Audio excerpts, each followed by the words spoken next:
on a pu vraiment voir à l'œuvre comment l'appareil psychique professionnel, en situation professionnelle, se manifestait.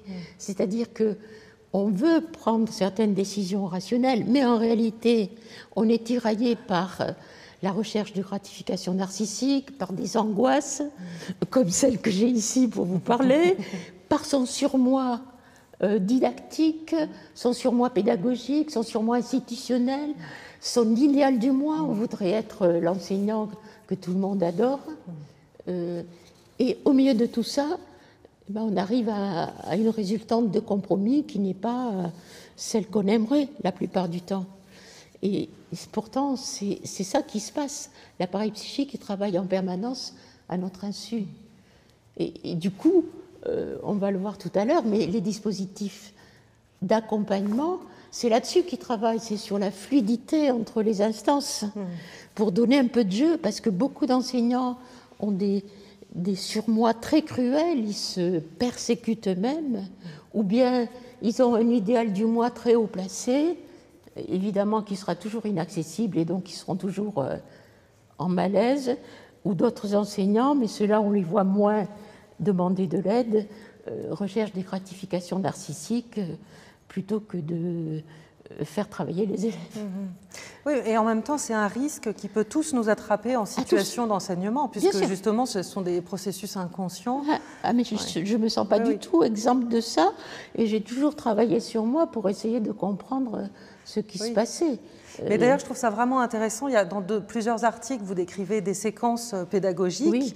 Et c'est vraiment passionnant de voir comme une même enseignante avec deux élèves et avec toute la bonne volonté du monde. C'est-à-dire que tout à fait. On voit bien qu'il n'y a pas de perversité, notamment. Enfin, c'est pas vrai, il n'y a pas de méchanceté, il n'y a pas du tout de sadisme, mais qu'avec deux élèves différents, le rapport au savoir et la manière de transmettre va vraiment pas du tout se faire de la même avec deux élèves. Je veux dire. Quand vous évoquez le mot sadisme, c'est quelque chose que j'ai mis aussi beaucoup de temps à accepter, c'est que l'enseignant a une double composante, une composante bienveillante.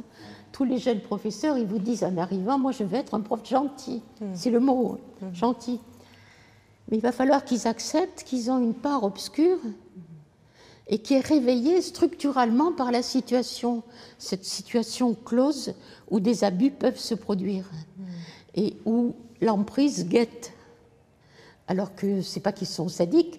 Moi, je ne travaille pas sur la pathologie, je travaille sur la souffrance professionnelle due à cette situation particulière. C'est-à-dire que de manière structurale, c'est une situation qui peut amener à des mouvements sadiques ou masochistes. Ou masochistes. Alors, plus ou moins atténués, bien sûr, et qu'on peut travailler. Je pense à une professeure, je crois que c'était d'histoire et de géographie, je crois j'ai raconté toute l'histoire Au risque d'enseigner. Elle s'est retrouvée à envoyer la trousse d'un élève dans le couloir en lui disant tiens, va chercher ta trousse. Et après, avec des heures de travail, elle dit mais alors je l'ai traité comme un chien. C'est-à-dire, c'est très difficile de reconnaître sa part de violence, réveillée par la situation. C'est sûr que elle n'avait pas un profil. La situation, parce que mais justement, qu'est-ce qui réveille ça dans la situation? C'est la fragilisation du risque d'enseigner qui fait qu'on peut être possiblement dans des passages à l'acte. Mais c'est ce phénomène de résonance. C'est ce phénomène de résonance. C'est qu'on est en vase clos et ça interagit l'un sur l'autre.